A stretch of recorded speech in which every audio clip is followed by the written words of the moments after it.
Senior Reporter and Special Projects Manager at Signal Media.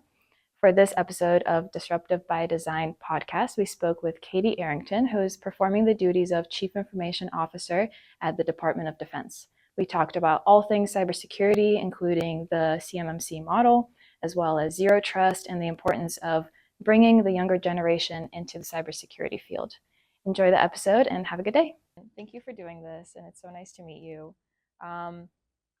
Obviously, you have quite a career. Yeah. Your background's very extensive, various industries. Let's start by talking about some of the lessons that you've learned from your previous jobs and what you're bringing into your role today. Oh, wow. That's a great question. Actually, nobody's ever asked me that. So, and I have had, a very vivid career from, I don't talk about it a lot, but my son, when he was born, didn't have soft spots. He had something called craniosynostosis. Oh. So, I was in college, I was waiting tables, I was a military wife. And I had this beautiful little boy, and we were sent from Fort Drum down to Walter Reed for about 6 months.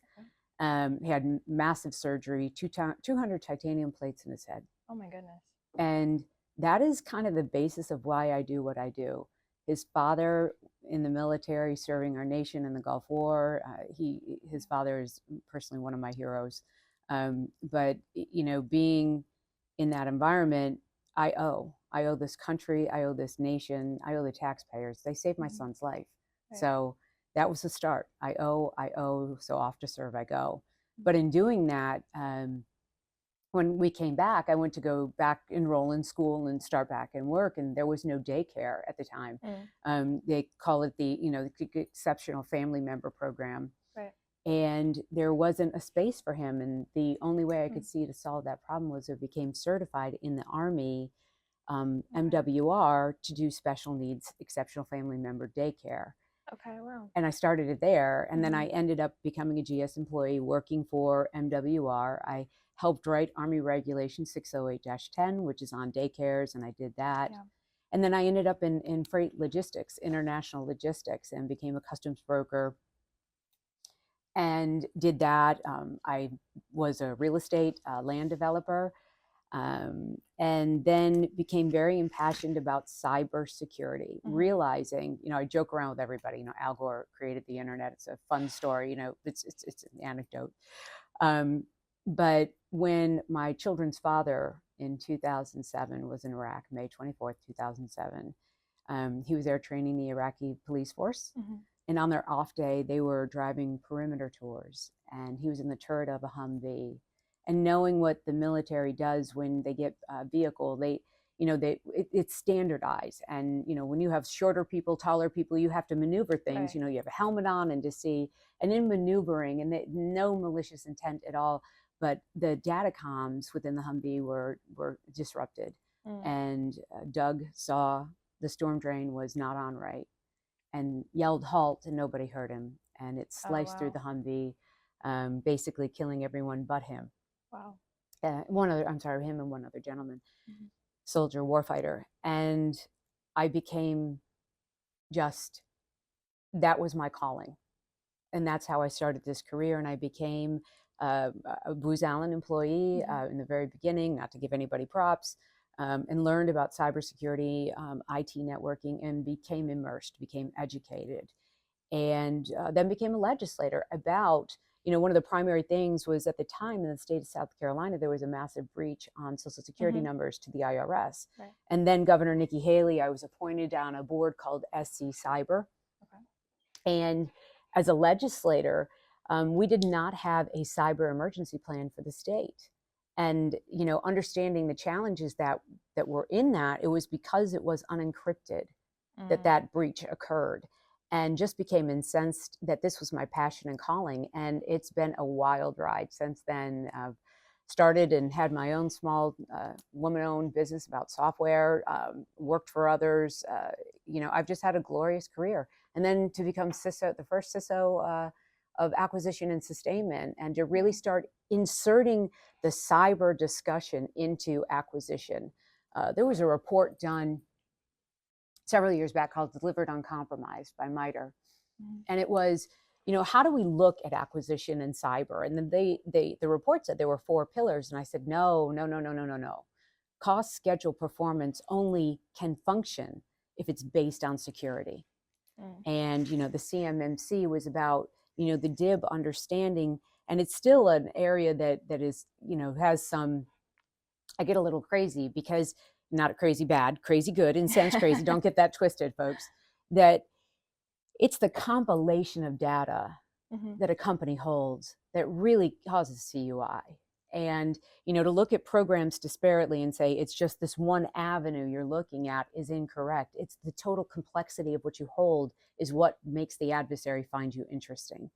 And, the CMMC, I was honored and privileged to lead that effort in the beginning. Couldn't say enough about the team, Stacy Bosjenic, Buddy Dees, Carrie Cardwell, and more importantly, the people in the industry that heard the calling and actually elevated themselves up. So it's been quite a journey. Thank you for asking. We need people to learn how to do this. We cannot give you free technology to get smart and good and brought up on cyber, because our adversaries aren't just looking at, this particular program. They're looking at the whole. So we need to elevate, rising tide makes all boats go up. I've had several conversations with the federal CIO about federalizing CMMC and what that would look like. So we're rocking and rolling, and she's moving out. What would that look like? Well, you think about it. Is there a difference between a large prime system integrator that works for the department that doesn't work for the defense, the Department of Homeland, or for the VA, or for the Department of Interior? And all of this information is federal information. And once again, it's the complexity of what is running on those networks, right?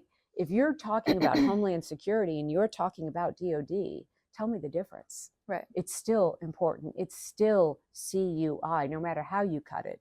Right. So that's, I applaud the federal CIO, Mr. Barrac. I always missay, and I'm Italian, I should say that's Barbacia, Greg, but he is a thought leader and looking at it that we all need a federalized cybersecurity program. And in fact, if you read the National Cyber Solarium from back in, it was 2019, 2018, it said there needed to be a federal cyber standard across the board. And we're looking to do that, right? It's time for action, not time for talk. So why do you think it's taken so long? The DFAR rule process. I originally, if you remember in the very beginning, I wanted it in section L and M of the contracting, so people could tailor it in and tailor out security as they saw needed by the program. Yeah. But due to the Paperwork Reduction Act, to which I hope that this is something that this administration and Congress takes a look at, we have to revamp that. It was in 1980 when we didn't have the capability of the internet that we do now. Right. So let's look at how we streamline that process, because that's what took so long. And then getting in and seeing, the challenges when 2014, 2015, what was missed, and not by malicious intent by any stretch of the imagination, but truly understanding, we're learning every day. Right. And just trying to get the collective of, the 38 CFR, the 42 CFR, things that needed to be changed and updated. Were not taken in that original time frame. So that took a lot of effort. And I once again commend the CMMC PMO. When I was out of the building, they kept it going. Yeah. But the DFAR rule, the DFAR process is long and cumbersome. Another area, we're definitely zero trust. It's a huge initiative. We're looking for, to get to zero trust. It will be a continuous, this is one of the things that I find funny. Zero trust will never be 100% because software changes every single day. It's you strive for it, right? And that's one thing is we're looking at new architectures and we're looking to be innovative and out of the box. Right. The way we've done things in the past aren't working. Let's change it. And we have an administration that is fully supportive of finding, better ways and empowering us, federal employees who have, been, and I said, last week I spoke, or the week before last, I can't even remember, the Cyber Work Summit, that the things that have harnessed us, that have been problem sets in the past, This is a time of change, and change is good and needed and necessary. We need to be relevant for the warfighter, and we need to be doing things that are right for the warfighter at the time of relevancy. But speaking on change, you talked about some of the work that you guys are doing. What would you say are some of your priorities currently? Oh, wow. Streamlining costs are number one, right? Yeah. I think there's a big misconception about the Doge and what they're really trying to do. And I will say that I applaud the efforts. Things that we have, looked at in the past, just because it's been policy or requirement and the way we've done things, it hasn't made sense. What do you mean by that? So let's look at software, right? And enterprise, my office is in charge of enterprise or user licenses across the department. If we're buying Oracle or we're buying SAP, why are we buying it in disparate areas, right? Why don't we coalesce that into better buying power, right? And we lessen the burden on industry, and we lessen the burden on the building, the taxpayer. Because let's remember, this, and people have, in the world we have right now, we need to reshore, because if you've followed my history, I've talked about how we have lost the industrial base to around the world because of manufacturing. Right. As we need to bring that back home, we need real people who understand acquisition, the legal requirements to work within the government, the technical expertise to go back to industry to really bring that back in force. So how can we streamline what we're doing inside the building so that we can support the growth outside the building? Right. So looking at all of the licenses across the board and seeing the disparate costs, why shouldn't we consolidate that? Right. And for the software providers, they're having, to have all of these employees because we're so disparate, coalescing, and I say big contracts with a la carte options, right? Right. So that we can see because this is a taxpayer's dollar. This is your money that we're spending. And we should be as mindful of spending that money in this building as we are at home. And make sure that the things that we're buying and how we are buying them are what is best for the warfighter. That is our number one priority. Peace through strength is the mission. And the secretary has made it very clear. We are here for the warfighter. Right. And our job is to give them the best options, the best technology, the best chance of survival. Because our country is the beacon on the hill. Around the world, our republic, our democracy is so critically important to the rest of the world that we need to do the very, very best. So yeah, I welcome the Doge. In fact, I'm applauding a lot of the efforts. And I will say that federal employees are incredibly valuable. And that, yes, there has been fluff and we do need to cut down and tighten our belts. We have, I don't know if you have children. I have 4 grandchildren. I worry about the debt I'm putting on them. So taking a look and really digging in deep and saying, how are we doing things? And I think it's just a time of change. As I said in my post yesterday, we have bloat in government. So let's trim it out. The industry, who we do not fight a war alone. We fight wars with the defense industrial base. There are partners and peers, and we need to make sure that we are giving them and ourselves the absolute best for the warfighter. And that's the number one thing. Lethality, readiness, key points. You talked about streamlining costs. Would that be number one priority, or are there others that you would like to mention? There are so many number one priorities you can't even imagine. There's, and that's the job of the CIO. And that's why I kind of love this role, that there are so many priorities, and you have to remember that each one of them disparately is just as important as any other. And you need, in this position, somebody who's impassioned about that. And really, I try and I lead my life in a way that not everybody would agree to. I speak my mind. I'm fully transparent. I believe in government. I need to be fully transparent, and I'm fully transparent in my life. Everybody has made mistakes. If I could go back, oh my gosh, all the things I've done. But what we really have right now is this opportunity, and prioritization is key, right? But everything from zero trust to, streamlining our spend within the Department of Defense, ensuring that the employees, especially the cyber workforce, understands how valuable and critically needed they are. That's why I spoke at the APSIA Cyber Workforce Summit last week. TechNet's coming up. These are big events where we need to really push and show, the next wars, what we can see clearly in, what we've seen in two prominent wars in my lifetime, right? Most recently, there have been several. I am an old lady, but the Israeli war and what is going on in Ukraine and Russia, it's a stalemate when it comes to kinetic weaponry. It's that non-kinetic event, right? And that's the cyber workforce. They're, and I don't want to disparage the SEALs, the Green Berets, because I think they're amazing. But my cyber warriors are the ones, when the adversary wants to come in, they're not going to launch a missile first, right? When Russia was going to invade Ukraine, they turned the power off first, right? So the cyber warrior is the first line of defense that we have. And the non-kinetic war, from supply chain to pharmaceuticals to disruption in the supply chain, all of those are non-kinetic. Our critical infrastructure, and that means our telecoms, our electric, our power, our fuel, oil and gas, our water systems are all critically important and need to be protected. So, I mean, this is the time. This is a moment that is changing how we think. The next war we're in. Right. And it's not, we can talk about trade wars and whatnot. It's how do you gain the adversary in, if your weapon system needs a component part, it's coming from another country, you have an ocean, right? That we have to get across.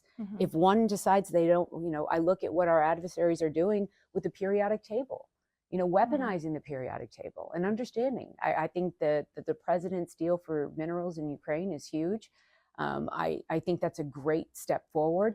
I think there are a lot of things that are happening, but it's a non-kinetic event that's going to be the thing. We think, when Verizon goes down for 6 hours, or, the blood bank gets hacked, or, the FAA has an issue.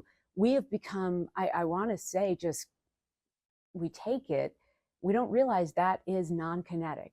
And that's what I'm talking about. So our cyber workforce, I thank AFCEA for doing the TechNet event. The Cyber Workforce Summit was amazing. And we have some really amazing leaders. So you're networking for the sake of a secure network, in a sense. Oh, absolutely. It's, I say, and I've been saying, if you ever follow me on LinkedIn or whatnot, I end with one team, one fight. And I mean that, right? It's about making sure, we'll all have disparate political views. We'll all have different religious views. We'll all have disparate beliefs in how we raise our families and live our lives. What we in the Department of Defense are here to do is to defend your right to have that. Right? Yeah, absolutely. Let's talk a little bit about offensive cyber capabilities. You discussed that at the Workforce Summit. Tell me your thoughts. So we need more authorities to be offensive, right? And, and when I was in the state of South Carolina as a legislator, the Adjutant General for the National Guard was my right hand, right? They are the Homeland folks, right? They're the people, the cyber warriors. We have Cybercom doing an amazing job. But we need, I think, if you were to ask me, my personal opinion is we need to get more, more cyber workforce out there between the Guard, inside the government, and in industry, right? I think that's also really critically important. And but to understand how the adversaries come at you is critically important so that you can defend in the proper manner. To know thy enemy is really critical on this, but definitely defending the homeland is key, and that I think resides with Cybercom. It also resides in the National Guard. And how do we make that all work together? And I think that this president understands that. Offensive is always better than being on the defensive, right? That, and I look at my team very much. I had my first town hall a few weeks ago when I first started. And I said, I'm your offensive lineman, right? Team captain in the huddle. You're my quarterbacks. My job is to clear the pathway for you to be successful. And that's what offense is. It's clearing the path to be successful. If you're on the defense, it means you're being reactive to something. Offensive is proactive, and I'd much rather be proactive than reactive. And so do you think that type of, it sounds like a change at the moment based on operations from defensive to offensive? I wouldn't, I'm not very going to discuss what we Okay. do inside the Department of Defense in that regard, but I will tell you that, if you think of, we're always trying to get to left of boom, right? Right. The reason the CMMC is so critically important is because I want my industrial partners to be to the left of boom, to be protected at the highest, be offensively prepared, so they're not having to react in a defensive way. See any policy changes coming or executive orders that sort of Oh comply gosh, I with love what the you're executive saying? orders. I think I think we have a 191 separate and disparate actions we're tracking from executive orders that we're working on, and Existing or coming up? existing. Okay. And they're good and true. I mean, this building is helping with the southern border. This building is looking at how we protect Americans home and abroad, and how we support democracy. So absolutely. I mean, the executive orders, I personally know the President of the United States, and I can tell you that it is a privilege and an honor to serve. It's times, we've gone through years where we've tried to make changes incrementally, but generally incremental change doesn't really take massive effect. Let's use the adaptive acquisition framework, right? That was created in the first Trump administration, and it was needed and right. And there's even more to it than that, right? So the SecDef, 2 weeks ago, said the software acquisition pathway is here. Let's start using it. Right. And the reason being behind that, the secretary is incredibly intuitive. He understood coming into the building, because he was a war fighter, because he had that experience, that tell me what isn't software enabled. Right. And I applaud. I mean, I look at things like that, but that incremental change of just having it in a box back then, but having now, like, look, folks, there is software in everything you do. And software generally is your highest vulnerability because it's updated or patched, and that's why the secretary, he led the charge. I mean, he's intuitive in ways that most people probably wouldn't understand, but it really is an honor to serve under this leadership team. Any emerging policy changes that you see coming? I think that they're going to be rapid. There are going to be many. I would say that the first things first is going to be, how do we coalesce the buys so that the policy around purchasing, I think, is something the president and this whole team in the building is looking at with vigor, right? We would love more money and resources to be able to go after innovation. And that is just one thing. I think that's a policy. It's several different things I believe will be upcoming, but I wouldn't be so arrogant to speak for the Secretary of Defense nor the President of the United States. Offensive cyber, you discussed non-kinetic war. We obviously saw that in Ukraine. Colonial pipeline too. I mean, right. Let's not forget our guys over in Russia, right? Long before all this happened, gosh, I guess it was in 2015, 2014, Russia turned off the nation state of Georgia. Turned them off completely without power. That's non-kinetic war. Right. Imagine turning the power off, and in the United States of America, now hospitals have generators and backups, but they don't have an unyielding amount of time. There's finite resources behind that, right? Can you imagine, God forbid, you have a baby on a preemie on life support, right, and the power goes out, or you have your grandparents are in the hospital on a ventilator, and you're rushing to get there to say your final farewell, and the power goes out, or an insulin pump. There's so many different things. Our lives are so intertwined with cyber, right? That non-kinetic threat is very real. And that is something that I take very seriously. As a victim, I was in a car accident and on life support myself, and I didn't want those things to go off. I was still ready to fight. I'm glad you're here with us today. Thanks. Any other work with international counterparts that you can tell me about? Oh gosh, there, the Five Eye partners, the AUKUS partnership. I mean, huge amount of, we're all leaning in, the community, right? It's, our world has changed. I'm 54 years old, and I can, global wasn't really a thing when I was a kid. I didn't think globally. I didn't think, it wasn't until, I was probably 5 or 6 that I really got into understanding. And I know that sounds absurd, but I was 5 or 6 years old, and I saw a news report I will never forget, sitting on my knees watching the news, that there were kids in Japan that couldn't drink the milk because the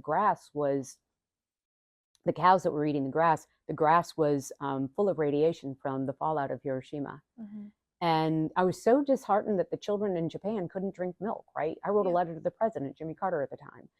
And did he respond? Yes, he did. And within 3 days, as a matter of fact. Wow. My father worked, unbeknownst to me at the time, was one of the briefers to the president at the CIA. And that, I received a letter right back from President Carter that said, if you see something, do something, and we should always be aware. Great humanitarian. I didn't exactly love all of his policies. Great humanitarian, though. But yeah, I mean, there's so much at stake right now, and our global alliances are key and essential. I look at the AUKUS partnership. I look at the Five Eyes. I look at NATO. And all of us, one team, one fight, right? Nobody wants to live under communism. Nobody wants to live under fascism. Nobody wants that, right? So it's our job to unify.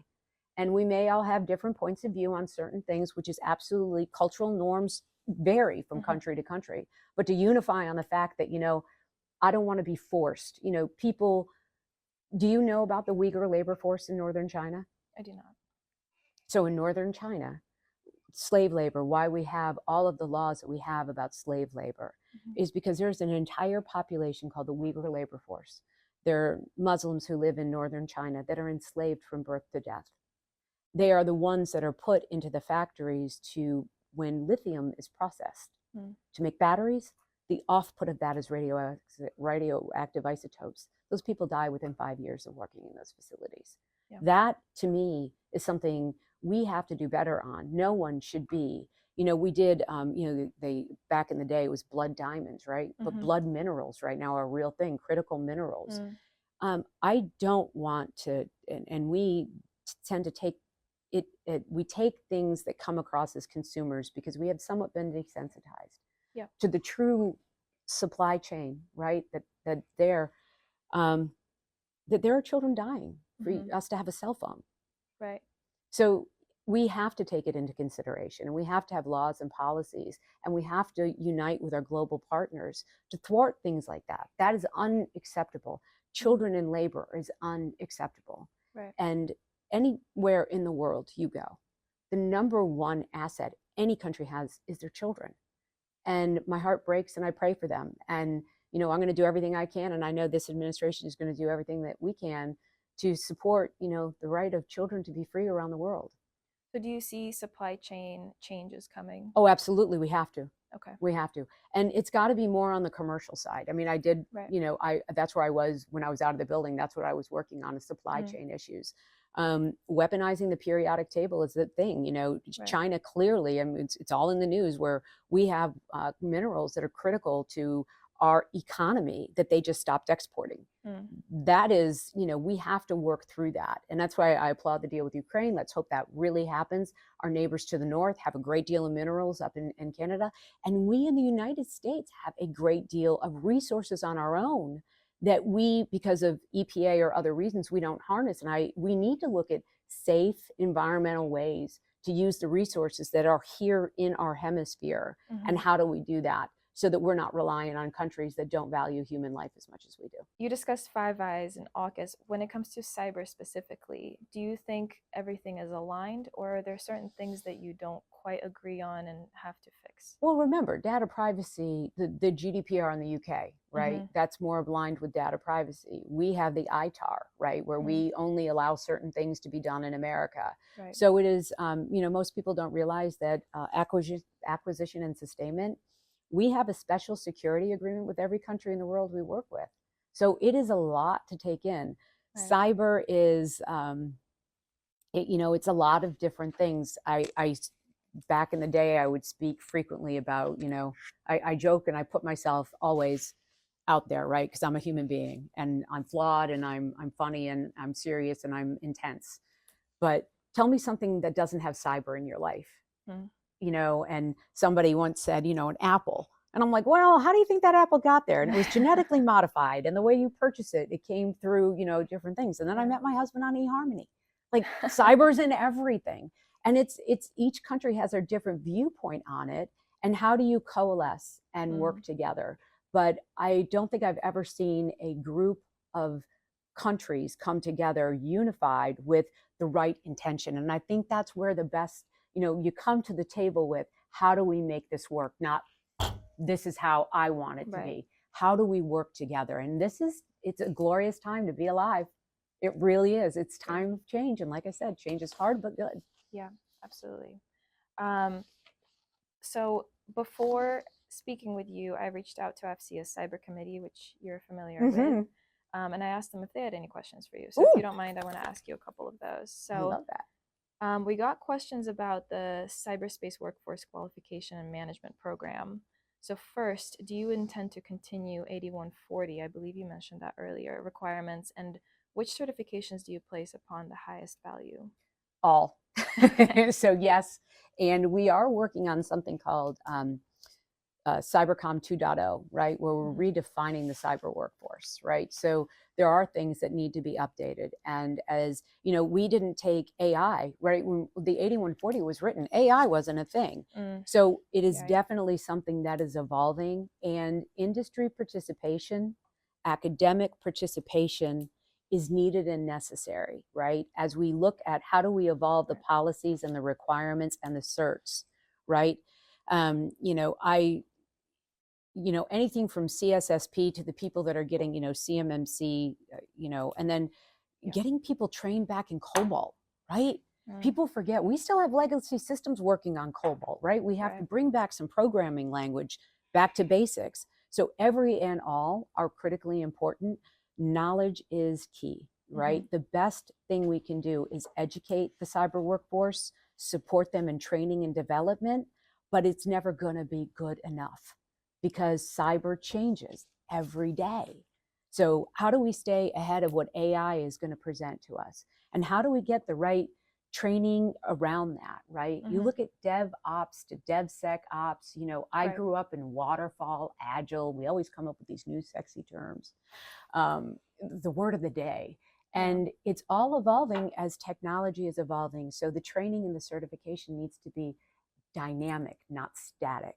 Does that make sense? Yeah, it does. That we need to look at, CSSP is great, right? Is it sufficient?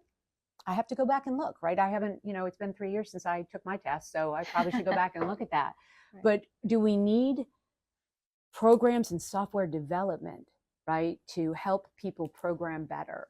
Do we need to change the regulations on that? I don't know. I mean, this is a time of let's look and really think about it. But if I don't do it in coordination with industry, the actual operators, the people behind the terminal, and the academics to make sure that they're getting the right curriculum together to support what that operator is having a problem on. And working through all of that, it's one team, one fight, but definitely things are changing. And the cyber workforce is definitely becoming, as I said, my first line of defense. So yes, there will be policy changes. Yes, there will be updated training.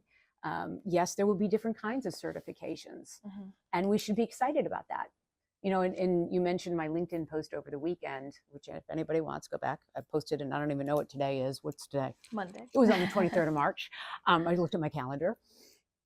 That change is good, and that we're in a time of change. So yeah, lean in, right? And all ideas are good ideas. So if everything is changing, how do you measure effectiveness of that? Is such what is good, what is sufficient, right? In zero trust, when it first came out, my first thing is, how do you see compliance to zero trust? Because you can never really be compliant to zero trust. So what we have to open up our, and this is why I say policies are changing, right? Policies tend to be static, not dynamic. We need dynamic capability. We need dynamic policies that can grow as technology changes. And that's what we're talking about, right? So how do we write? So I will give the credit to the CMMC PMO, and this is just a kudos, right? They put in one of the rules that every time the NIST gets approved, that the upgrade, the Rev 1 to Rev 2, Rev 3, that the following year, the CMMC updates, right? Okay. That's what I'm talking about, dynamic, right? So the policies, the directives are all going to be changing as they need to be, right? Cyber is something we are learning, AI, we are learning, we're growing from it. So yes, there's a lot to happen. Your intentions regarding cyber professional education opportunities, you talked about ongoing training, but for government civilians as well as innovative readiness training. Absolutely. Mark Gorak is my right and my left arm in regard to that with his work here in the department. We need to create more opportunities for people to get training and to learn new experiences. You know, I talked back to that LinkedIn post, right? No one should ever stay in a job, a specific job for more than 5 years, and especially cyber folks and IT folks, right? We need to give them back the art of the possible. And year one, you come in your job and you look and you understand what the job is. Year two, if you're innovative and you're thinking about it, you're going to think that things need to be changed, right? That takes policy, that takes resourcing, that takes effort, right? Training, right? That's training. Are we training our people right? Year three, you start implementing that, right? By year four, you should start looking at where you can go and your ideas will be better suited someplace else. And by year five, you should be outwardly looking for a new opportunity. That goes along with the training and the certifications. We need to continually invest in this workforce, to which we do. We take it as a big, it is one of our priorities to invest in that workforce here in the department, their training. But also, we as a nation need to look at, you know, the secondary education or the middle tier of education, you know, those 5th, 6th, 7th, and 8th graders. They really need to understand, I say younger than that, but we need to get to those kids with STEM at that age so that they can be brought up in it. You know, if we don't understand how technology works, you will always work for technology. So anything that in my office can do to support the training, the education, the advancement, 100% is a priority for us. Maybe we can get one of our Signal Kids reporters to interview you. That would be amazing. I would love that. That would be huge. Yeah, that'd be amazing. We have a quarterly, I believe, magazine that we do specifically for that reason, to get kids excited about STEM and learning about the military and about people in industry and technology. Absolutely. I would love that. Great. Like I said, our youth are the number one asset. Mark it down. We talked about Zero Trust quite a lot already, but another question was about Zero Trust. So one of our members asked about your vision for it, and I did also want to ask you about what are your thoughts on whether the DoD will achieve the target level Zero Trust by end of FY 2027? Have you met me? Just now. I'm pretty intense. My nickname is LD, Little Dynamite. We're going to get there by 27, right? Lives depend on it. Democracy depends on it. And Congress has afforded us the resources. I know that my MILDEP CIOs and my DAFA CIOs and my Fed CIOs are all working the same. We're all one team, one fight, and we must get there. So it is not a question if, we will. There will be problem sets and we will fall down and learn, right? But I always say in life, fail early, fail often, learn and move forward. But yes, it is absolutely, I would say, one of those priorities. You know, I have a zillion number one priorities, Zero Trust by 27. Yeah. Especially in our defense business systems, the upgrades to those, right? Nothing works without the defense business systems. And we need to collapse, we need to innovate, and we need to get those in line to support Zero Trust. It's a lot. Great. You have a lot on your plate. I get here very early and I stay very late. I'm impassioned. That's how you get all your steps in. Amen, sister. Amen. So now I believe you're stepping into your second month as... Is it? I think so. I'm not going to pretend to know the day. I know the day that I started. I cried when I walked back in the building because like I said, from my son to my daughter to my first husband to my father to my grandfather to all the ones before, I owe, off to serve I go. And I love these people. I love this country, and time when it's not work for me. So I don't know the timeline. I know that it was sometime in February, but I can tell you it's nothing but a joy and an honor to be here. I guess if I'm closing this out, anything I missed that you wish you could have talked about a little bit more? Oh gosh, I think I talked about everything under the sun. All I want to say is, first of all, thank you. Thank you. Thank you for the FCA community. Big believer in it, was a member of FCA back when I was in industry. Yeah. I thank you guys for coming into the building today. I thank you for putting out the Signal magazine. I thank you for putting on summits like the Cyber Workforce and TechNet. And I really hope people attend, because it really is a great learning and opportunity to get to know your peers. Absolutely. Thank you for plugging TechNet. That's coming up May 6th through 8th in Amen. Baltimore, Maryland. Thank you so much, and it was an absolute pleasure meeting you. Thank you so much. I really do appreciate it.